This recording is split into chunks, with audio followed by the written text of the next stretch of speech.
Located on 225 acres in Garden City, Long Island, Nassau Community College, a member of the State University of New York system, has close to 20,000 students attend the school each year. The college mascot is Leo the Lion, and these are his stories of the school's absolute best and brightest who have graduated over the past 50-plus years. Let's catch up together as the Alumni Association of Nassau Community College proudly presents Lion Tales, a Nassau Community College Foundation production on the voice of Nassau Community College, 90.3 WHPC. Welcome to Lion Tales, powered by the Nassau Community College Foundation.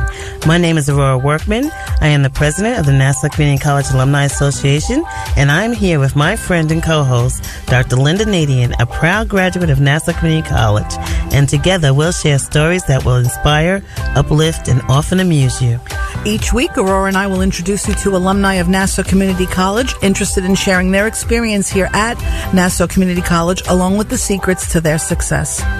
Look for many new and exciting events on the Alumni Association social media pages, Facebook, Instagram, and our web pages at www.nassaucommunitycollege.edu/alumni.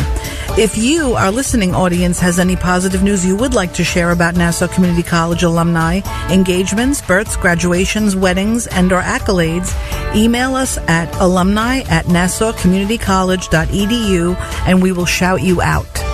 Well, today's guest is Michael Dougherty. He's the district attorney of Boulder, Colorado. In 2009, Michael was recruited by the Colorado Attorney General to head up the Colorado DNA Justice Review Project, an effort that led to the exoneration of an innocent man wrongly convicted of murder.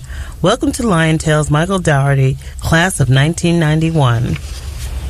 Good morning, and thank you so much for having me on. This is a real highlight for me. It's such an honor, so thank you. Thank you for being here. Well, did you always, now we're going to start because you were one of those where we say stay close and go far. you ended up in Boulder, Colorado. And so did you want to be an attorney when you started here? Was that your goal? No, it was not my goal. I knew I wanted to help people and make a difference in the community when I was coming out of high school. I graduated from Seaford High School in '89. And I went to Nassau and graduated from Nassau thinking that I was going to become a teacher or a counselor. My dad had been a teacher and gone on to become a principal. And from there, it wasn't until the senior year of college that I started to seriously think about going to law school. So between my senior year of college and going to Boston University for law school, I worked for a law firm in Midtown Manhattan as a paralegal, which helped me learn two things. First, I definitely wanted to go to law school, and second, that private practice was not going to be my passion. So I went to law school knowing that I wanted to go into public service. Oh, that's great. So when you were here in Nassau, what courses did you take? You didn't take paralegal because that wasn't your goal, was it? That's correct. So I took all the prerequisites, of course, and then English classes and psychology classes, things that were already starting to form in my mind as the basis for becoming a teacher or a counselor later in my life. And what about public speaking classes and the oral communications classes? Did you take any of those? Yes, I did. I'm glad you reminded me. Those were great classes. Yeah, a lot of us all, even the guests that came, all had taken a public speaking class that has really one of the foundations of helping us build our confidence, because it seems that a lot of us came with the idea if we weren't really sure what direction our life was going to take. Right, and the impact of having some background in public speaking seems to really have benefited everyone, regardless of the field that they ended up in, so that's such an interesting thing to focus on. I completely agree. So was Nassau your first choice? So coming out of high school, I was actually torn between going to Hofstra or going to Nassau, but my cousin Lynnda had gone to Nassau and graduated and gone on to Hofstra, and at the time, and this might still be the case, Nassau had that great program with Hofstra where whatever the GPA was at the time of graduation would be the basis for a scholarship from Hofstra. So in other words, if you had a 3.9, if I recall, you'd get a $3,900 scholarship from Hofstra. Oh, we need to find out.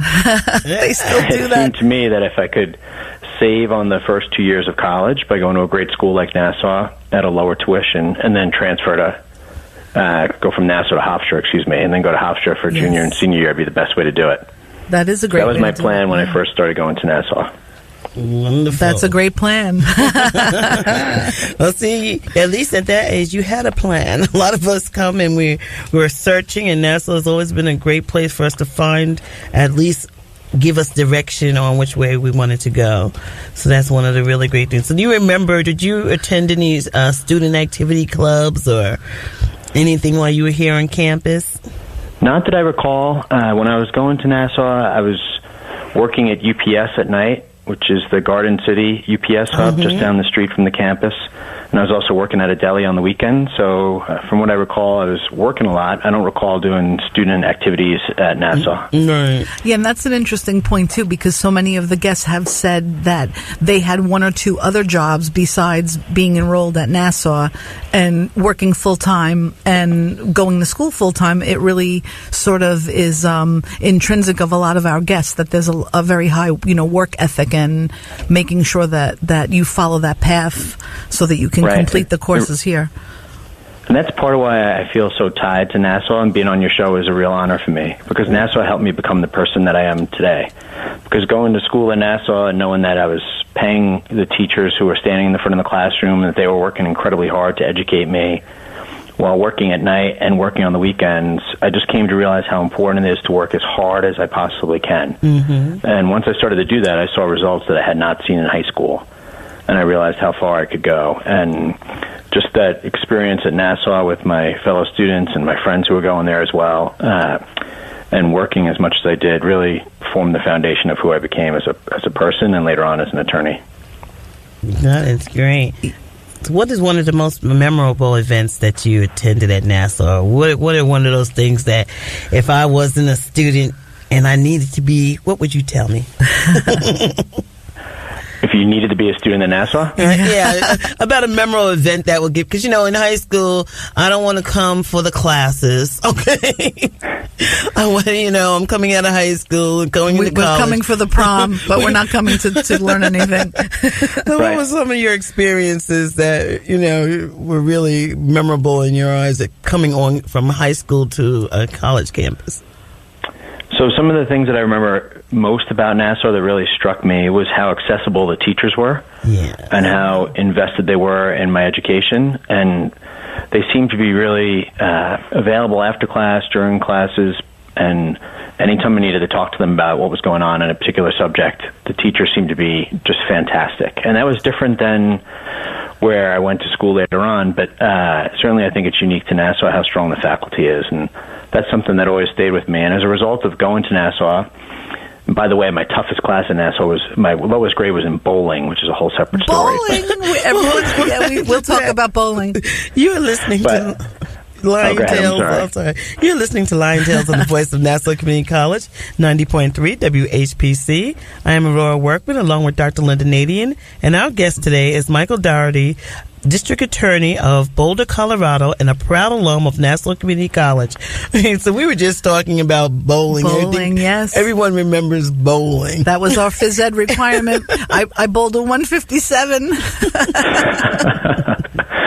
Well, I took it as a summer class, and I didn't realize that when you bowl in a class or in an actual league that they give you a handicap at the start. And that threw me off, and I remember getting a B- in bowling and going back to the teacher and saying, how can you give me a B- in bowling? I'm trying to really get into a great school after Nassau, and the grades matter, of course, and I was thinking about Hofstra and the GPA, and ultimately what ended up happening was I applied, and I was fortunate enough to get into Cornell University coming out of Nassau. That would not have happened but for Nassau. So I would not have gotten into Cornell if I hadn't gone to Nassau and had the education and the attention of the teachers pushing me and motivating me to do everything I possibly could there. Well, that's wonderful. So we're going to come back to your being district attorney in Boulder, Colorado. Tell us about serving as the second in command for the district attorney's office for Jefferson and Gilpin counties. What is that? So when we moved to Colorado, we settled in Boulder. One of my younger brothers had moved out here first, and then my parents had started coming out here on a regular basis, and we just fell in love with Boulder. So we moved out here, and we were living in Boulder, but I became the second in command, and I had the honor of serving for the Jefferson and Gilpin County District Attorney's Office. It's an office with about 75 attorneys, and they investigate and prosecute criminal offenses with the mission of doing justice in Jefferson and Gilpin counties. It's about a 40-minute drive from Boulder. but no greater honor in my career than when I was elected as Boulder's district attorney last year in 2018. So what experience had you had prior to that you were recruited by the Colorado Attorney General? What made you stand out? Well, I was very lucky, and I had a lot of help, but I also started my career at the Manhattan District Attorney's Office. Mm-hmm. So I graduated from Boston University Law School, and I had not planned to return to New York necessarily, but then when I had the job offer from District Attorney Robert Morgenthau at the Manhattan DA's office, it was an easy decision to come back to New York, and I actually lived on Long Island again for the first year of my time at the DA's office before moving to Brooklyn. And I served at the Manhattan DA's office for about 12 years before we moved out to Boulder, Colorado, and I had been the deputy chief of the sex crimes unit, and I had specialized in sex crimes cases, but also rose up through the ranks and joined the executive staff and helped in the management of the day-to-day operations of the office. So that brought you to the attention of the Attorney General, where you then headed up the Colorado DNA Justice Review Project. Can you tell us about that? Sure. So that was a grant-funded project that the Attorney General's office had secured a federal grant to look to see if anybody was sitting in a Colorado State prison who was in fact innocent. And it was such an extremely innovative and meaningful opportunity to be part of a prosecution-led effort to look for wrongful convictions. And based on the fact that it was a federal grant, we were only looking at DNA exoneration, so cases where someone could be proven innocent based on DNA analysis of evidence, as opposed to whether it was a false confession or a mistaken identification. Which is why I just started in my district attorney's office the first conviction integrity unit in the DA's office in Colorado, because I truly believe that the prosecutor's mission is to do justice, and that we should have an effective, transparent, and thorough process for going back and looking at cases where there's a claim of actual innocence. Right. So that's what we did with the Justice Review Project, and we focused on DNA cases there. Yeah. And do you find that, I mean, most attorneys, I would think, are trying to do comparisons to other cases similar to the ones that are pending, so that you can sort of see, you know, in other words, how would a judge make decisions about, you know, releasing people from jail if they're wrongly convicted, and does that DNA hold up? Because there's always that reasonable doubt. And how do you overcome that when you're trying to prosecute or defend someone to get them out of prison? Well, that's a good case. I mean, a good question. And it really depends on the facts and the evidence. And so many cases, we carefully screen them to make sure that we're prosecuting the right person and reaching the right result. Yeah. And in cases where we believe there may have been wrongful convictions, it's about going back and using modern technology to determine whether what happened at the time of the conviction was a mistake. Right. And I think the scariest cases are those where perhaps there was no police misconduct and no prosecutorial misconduct, but the system just got it wrong. Right, yeah. It takes a tremendous amount of effort to rewind and peel back that onion and make sure that we reach the right outcome. Yeah, and there was just the huge case in Colorado with the father who murdered the wife and the babies. Yes. And so that, you know, obviously at the beginning, you know, everyone felt maybe he was innocent, but I felt that some of the press review on that, you know, in the New York area really shed light on the fact that they did an excellent job trying to prosecute that case. They really did. It's a horrific case, and it's actually in the county that is next to Boulder County. Right. And the district attorney there is an outstanding public servant. He and his team and the law enforcement investigators did a terrific job in determining that the husband's story was in fact false and that he was responsible for the murder of his young children and his wife. And there's no doubt in that case that he's absolutely guilty. And he's now pled guilty. Yes. And he's provided information about how he committed the murders and where he put the bodies and so on. You are listening to Lion Tales. Today's guest, Michael Dougherty, who served as the second in command for the District Attorney's Office for Jefferson and Gilpin counties until being appointed Boulder County District Attorney, and a proud alum of Nassau Community College. My name is Lynnda Nadien, along with Aurora Workman, on the voice of Nassau Community College, 90.3 WHPC. Which of these items would you want to consume on a daily basis? Antifreeze, floor wax, or house paint? You're kidding, right? They're toxic. It's something that humans should not be eating or drinking. The truth is, 62% of medications purchased online are fake, and many contain these harmful ingredients. So these are just frauds. Pretty dirty trick to play on somebody. You're taking their money and giving them this. I want to take medication to stay healthy, not make me a lot sicker. And what do you think about this item? That is a big bowl of nothing. Many rogue sites sell prescriptions with little to no medication at all. The good news is you can find legitimate online pharmacies by looking for .pharmacy in a website's address. So if I see .pharmacy, It's legit. Visit safe.pharmacy to learn how you and your loved ones can be certain the medications you buy online are safe. A public service from the National Association of Boards of Pharmacy. Welcome back to Lion Tales, powered by the Nassau Community College Foundation, on the voice of Nassau Community College, 90.3 WHPC. I'm your host, Dr. Lynnda Nadien, along with Aurora Workman, and our guest today is Michael Dougherty, District Attorney of Boulder, Colorado. Michael has served on numerous groups and committees with projects leading to significant criminal justice reform, such as the Colorado Commission on Criminal and Juvenile Justice and the Colorado Best Practices Committee for Prosecutors. So let's talk about the Colorado Commission on Criminal and Juvenile Justice. That sounds very interesting. I had the honor of serving on the Colorado Commission on Criminal and Juvenile Justice, which is referred to as the CCJJ, for several years after becoming the head of the criminal section for the Attorney General's office here in Colorado. And it's a bipartisan, collaborative effort with people from the defense bar, prosecution community, judges, probation officers, every different stakeholder in the criminal justice system, as well as legislators and community members who gather to determine what criminal justice reforms we should seek as a state to help improve the criminal justice system. And that's something that I'm very passionate about. I really believe we arguably have the best system in the world when it comes to criminal justice, but there's certainly a lot of room for improvement. So as Boulder's district attorney, I'm passionate about trying to come up with innovative programs to do a better job of helping people get back on the right track as opposed to cycling in and out of the criminal justice system.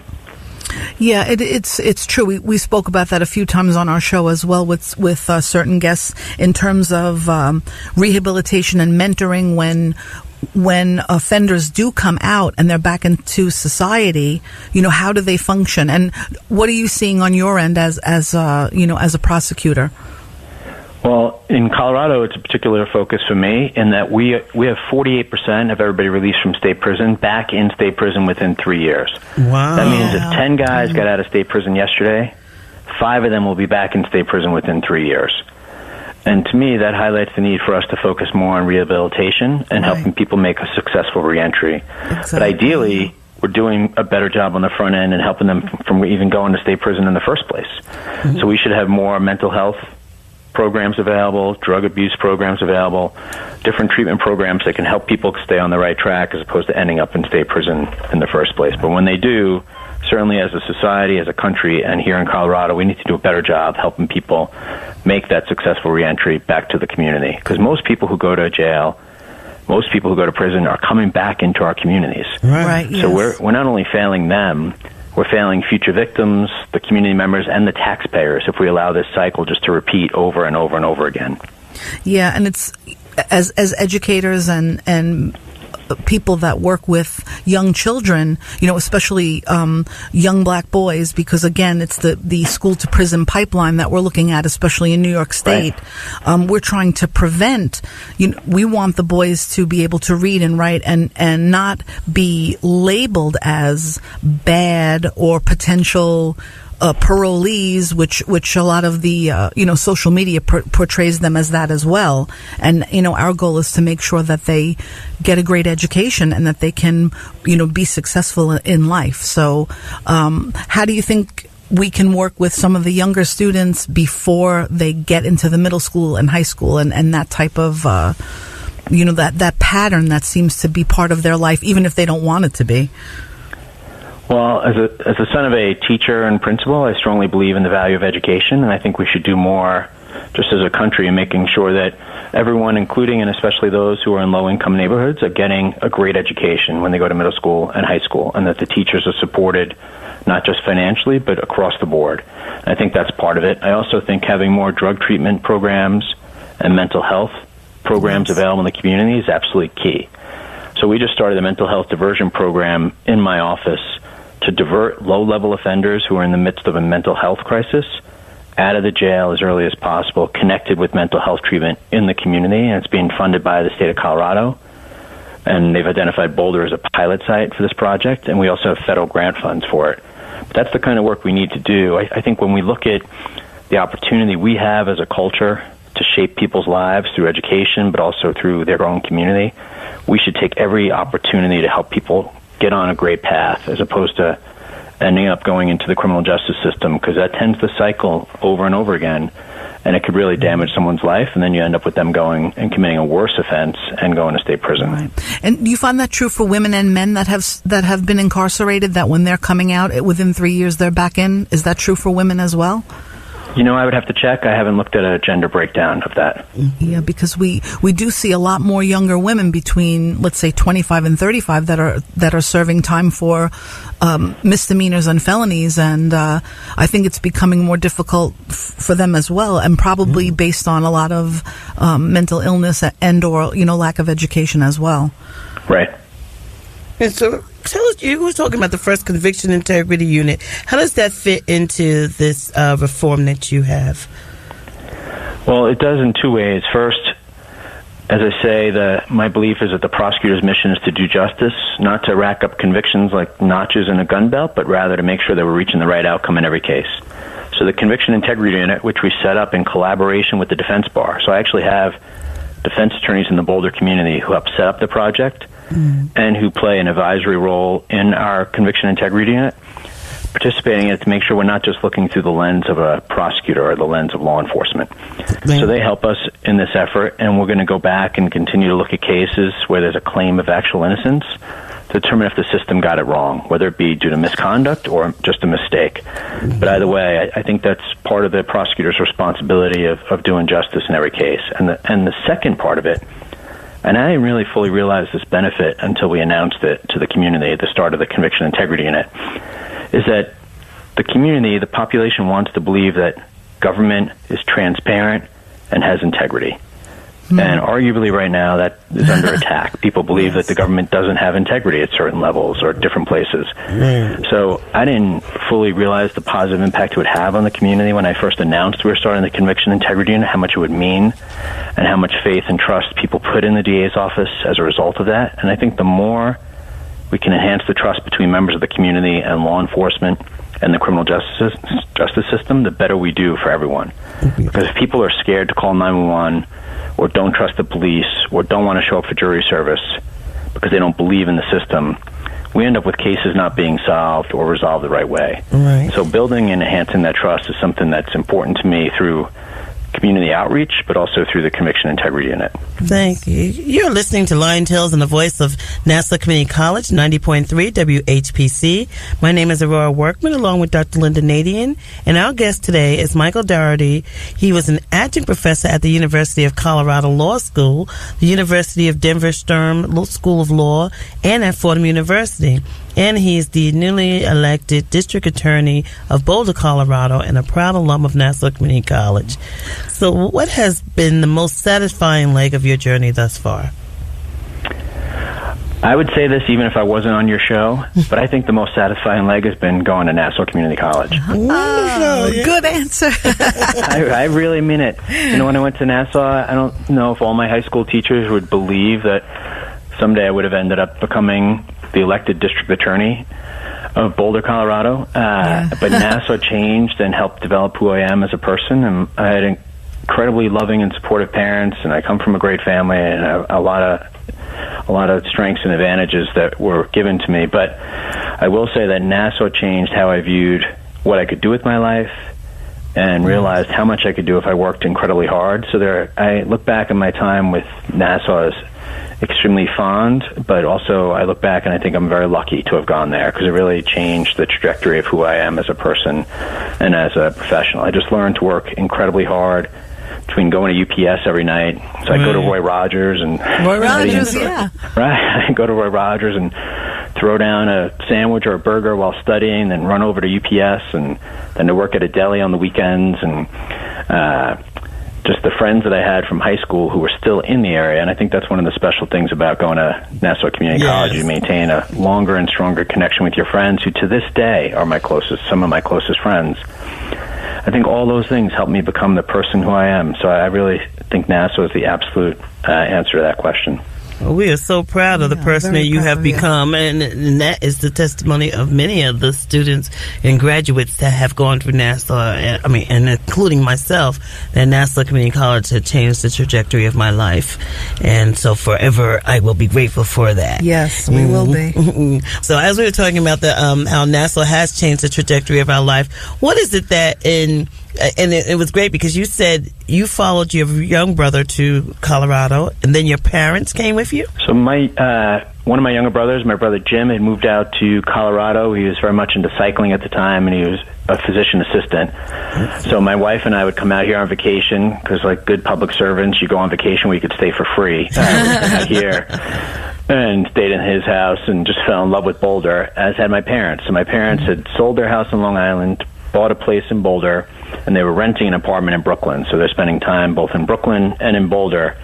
Unfortunately, they both passed away before they were able to make the move, but certainly my dad's plan had been that they would end up in Boulder full time. So we came out to Boulder in 2009. I had left the Manhattan DA's office when I was offered the position at the Attorney General's office here in Colorado.